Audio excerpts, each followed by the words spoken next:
Welcome to EFT Nation, your home for all things tapping. For show notes and resources, please visit EFTtappingtraining.com.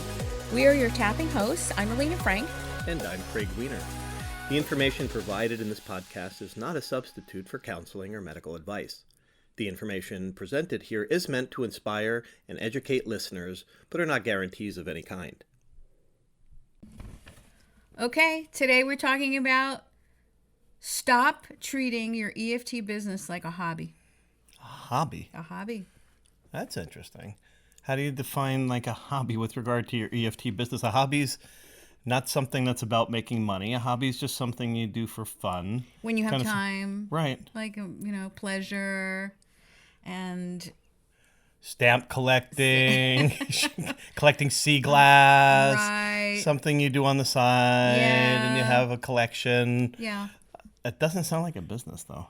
It's not a business, and so I think that it's important because what we've seen over the years is if you really do work towards having this be your full-time gig, or even a part-time, right? You have this idea that you want to do it in retirement, or you want to have a side gig doing EFT, then you really do need to create a business mindset in order for it to flourish, to thrive, to be sustainable. Otherwise, it's just a hobby. So you have to treat your EFT practice like a business. What are some of the, so what we did was we sat down together, you and I, and we were thinking what's the difference between somebody like a hobby? What's a hobby that is different than a business? Because why it's important? Well, we did that survey maybe 4 or 5 years ago. Yeah. And about 85% of people were making $5,000 or less doing EFT. Right. Which is fine if it's a hobby. Right. Right. But if you're trying to make a business and trying to transition from one career to another, or trying to really depend on your income, I don't know too many people that can live on $5,000 a year. And it's not that, and people that are doing EFT, it is fun. It is so rewarding. Mm-hmm. It is such an amazing, amazing responsibility and honor to help someone through the worst of the worst things in their lives, and they're in a crisis moment. It is. So it does that aspect is so pleasurable and so pleasing. Right. And if you're fine doing that on the side, then that's totally fine. Absolutely. But some people really do want to make it into a business. And so you got to treat it like a business and not a hobby. And that will set the container, even energetically, even just sort of law of attraction, business mindset, all of that.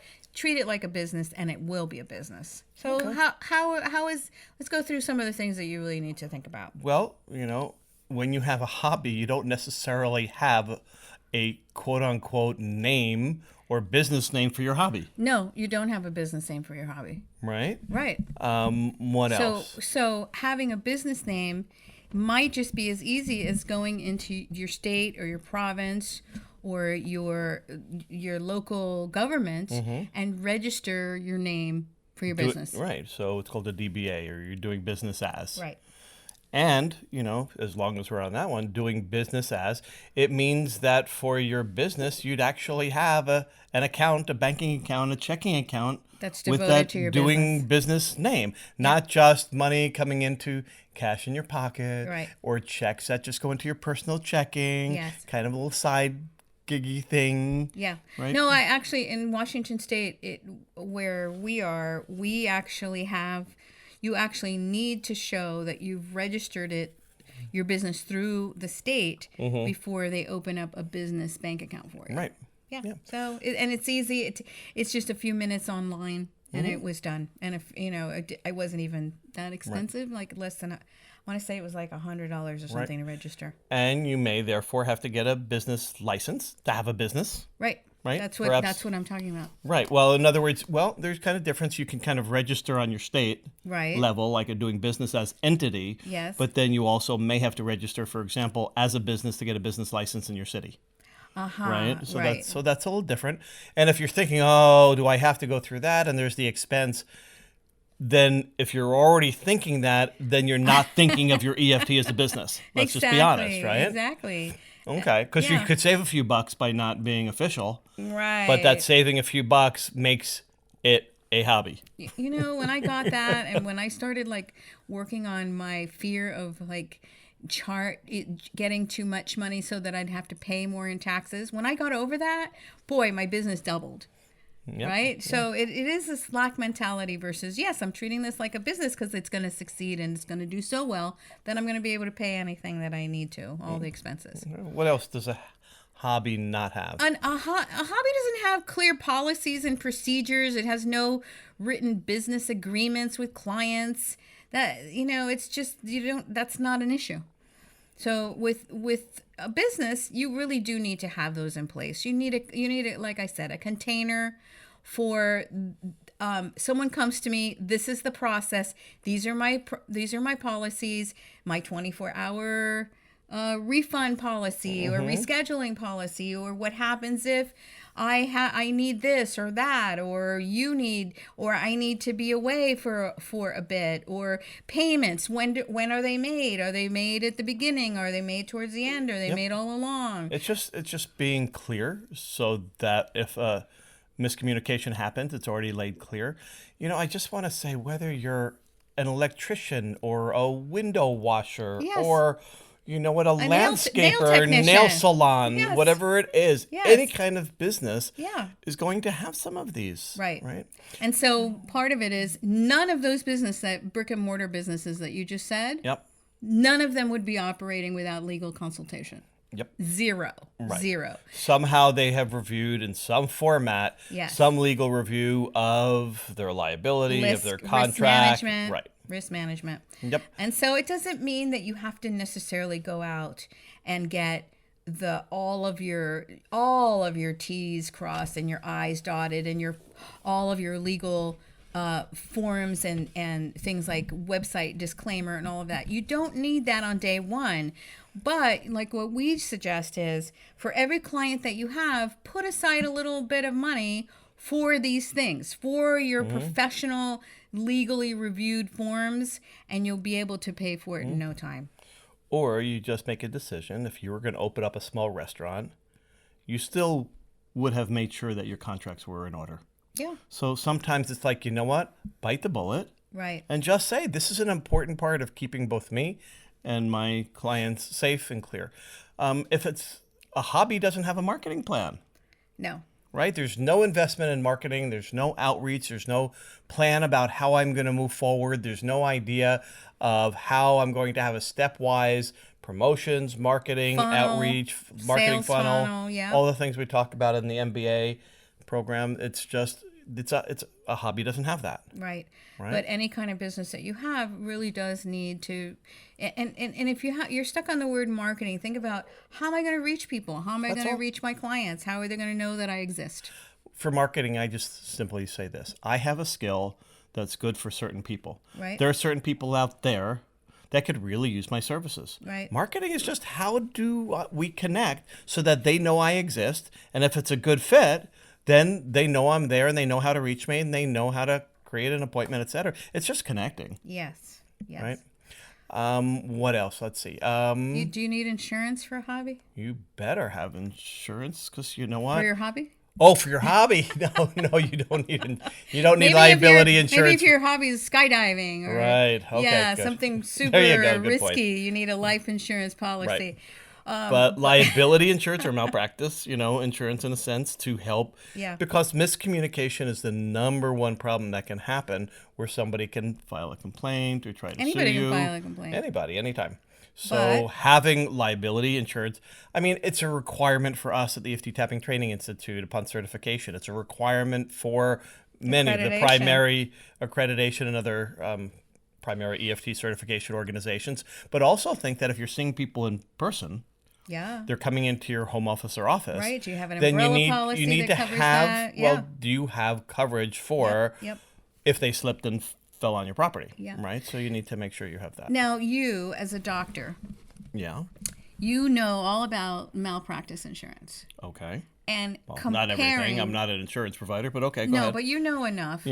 And so when we think, oh, $200 a Oh my year, God. do you just laugh? Well, Like, it's funny because as a chiropractor, when I talk to medical doctors and they could have easily a $10,000 a year Right. malpractice policy, Right. I always laugh because mine as a chiropractor was maybe $2,000 to $3,000 a year. Right. Which then I then laugh because an EFT policy is like $250 a year. Right, right. So it's all a comparison, but Yes. it's something that helps you sleep at night. So don't even consider Not having an yeah, EFT business without it. Exactly. Yeah. Let's see what else. So part of your policies and procedures are your business hours. Mm-hmm. And so Business hours? What do you mean? Oh, boy. I have a business hour when I have a business client. Yeah, no. You don't have hobby business hours? No. This is when I do my hobbies from. No. So it's part of the mindset thing, and what we talk to our people in the MBA about is setting up a calendar so that you're working on your business whether you have a client or not. There are many things you could be doing in terms of marketing on a regular basis. You really do need to create business hours so that your clients, let's say a prospective client's, you talk to them, you set up a consult, you want to go ahead, and imagine how sort of unprofessional it looks when they hear from you anytime. Yeah, anytime. You want to see me? I'm open like all of next week, anytime. You tell me. Or Saturday afternoons is good for me. Or Right, right. or 1 week it's like this and the next week it's like that, Yeah. and so you want to carve out time that is going to be your business time, and at the beginning, Yes. you have another job, etc. Yeah. That it's it might start off with just evenings, Right. right? It might just start off with Friday, Saturdays, and Sundays between these hours, or whatever that is. Right. I mean, you can only do what you can do as you're transitioning. Right. But keep it to that and devote that time to it, that's client hours. And I'd also encourage during those client hours time that you set up time for client-related marketing, blogging, research, whatever you're Writing doing. your right? policies and Right. procedures, Whatever. all of those things. And what makes this a lot easier to do is if you actually have it on a calendar. Mm-hmm. So you can have it on a paper calendar, you can have it on a wall calendar, you can have a diary, you can have. But we also Online, suggest sure. having online scheduler. Right. So that you're not back and forth and back and forth. There are some great free ones, right? Yeah, there are. And what often is, I hear a tappable issue with regard to calendar. What happens when somebody sees all these hours open?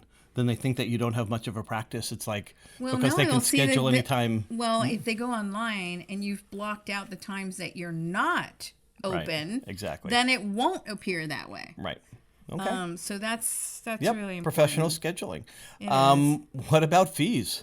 Yeah. How about, what can you afford? Right. Or, Yeah. okay, it's this, it's that. It's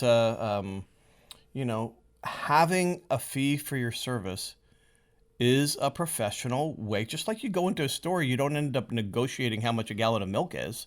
Right. And just like if you go into a nail salon or you go to get your hair styled or whatever get an it is, electrician at or our get an house. electrician, Yeah. it's like, here's the hourly fee. There's not even like a question about it. Right. That's not saying that you can't tithe, you can't give away Absolutely. care, We you don't have the yeah. organizations you work with. So it's not saying that. No, we truly believe in doing that. But be clear on your fees. Absolutely. And whether you put them on your website or not is up to you. I choose to, because that way people are very clear when they're already signing up for a consult what the fees are. And if they absolutely can't afford those fees, then better to have found out sooner rather than later. Right, but we have seen, and this is we do a whole module on this. So it is, we have seen just as many people succeed with not having their fees published as those that have their fees published. Yeah, So it's your choice. It is. It's what you feel comfortable with. Okay, what else? How about just along with being clear with your fees, being comfortable with them? Sure. Yeah. Tapping on whatever discomfort you have Right. of what's fair value Right. for your time and experience and skill sets. Right. For sure. Right? So I mean, I would say that all of these can bring up all kinds of fears and doubts and challenges, and all of it is tappable. How about, do you have for a business, not for a hobby. For a hobby, you might know, oh, that's where I can get that material for my quilting, but you don't have a real referral directory for all the different things. And to have a profession, What do you mean? right? In other words, I want to know if somebody comes to me and it's outside of my scope of practice, I need to know somebody that I can refer to that does this. So you're talking about referring out. Yes, I am. Right. But there's also a referral network that refers to you, bringing clients to you. Yes, there is. So both are important. Agreed. So professional referral, network, circle that you would refer out to. What does that mean? In your local community, you absolutely should think about who's a licensed mental health care professional. Mm-hmm. You should also think about what are the allied professionals that you might want to send people Connect to. Do you deal with somebody where people tend to have addiction? Do you tend to deal with somebody? Are you dealing with moms that are getting pregnant and dealing with issues, and you need, for example, services or providers that work with those arenas better? So developing a professional network is an important part of having a business. Right. And that, I think that a lot of these things are niche dependent. So go back and listen to the podcast that we did on niche. Yep. How about the money stuff for your hobby? Do you have a bookkeeper? No. Or a CPA or an accountant, etc. Money. And a business, you should, right? Because for taxes, for clear what is my business and what isn't, to be able to have appropriate deductions for your business, whether it's a home office or expenses, etc., that might not be your skill set. And what I would say is aim to, with your business, hiring people when you're ready that love to do what you don't. Absolutely. Yeah, absolutely. I mean, I often share that my very first goal for my EFT practice was to earn enough money so that I could hire somebody to clean my house. And